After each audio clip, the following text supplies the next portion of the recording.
माझं नाव निकिता जोंधळे. 3 वर्षांपासून येते.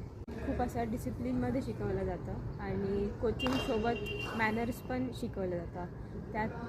त्यासोबतच इथे खूप असं मोटिवेशन पण दिलं जातं. त्यानंतर छोट्या छोट्या गोष्टींकडे कसं लक्ष द्यायचं, छोट्या छोट्या गोष्टींमधनं कसं बाहेर निघायचं किंवा मग अवघड गोष्टींना कसं फेस करायचं हे पण शिकवलं जातं. डिसिप्लिनमध्ये कसं राहायचं हे शिकायला भेटलं. त्यानंतर कन्सिस्टन्सी फॉलो करायची आणि वेगवेगळ्या सिच्युएशन्समधनं कसं बाहेर पडायचं हे शिकायला भेटलं.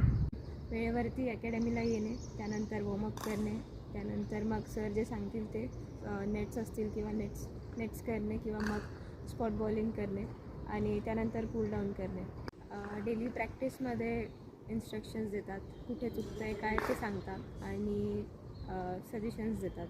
मॅचमधल्या वेगवेगळ्या सिच्युएशन्समध्ये कसं काय करायचं हे पण शिकायला भेटलं. सगळ्यांसोबत मॅचेस खेळते तेव्हा जे टीमवर्क होतं तो सगळ्यात चांगला अनुभव होता आणि माझ्या गेममध्ये पण जी इम्प्रूव्हमेंट जी मी बघते तो पण एक चांगला अनुभव होता. माझा पूर्ण प्रयत्न आहे की मी इंडियाच्या टीमला रिप्रेझेंट करेल आणि भारतासाठी काहीतरी मोठी कामगिरी करेल.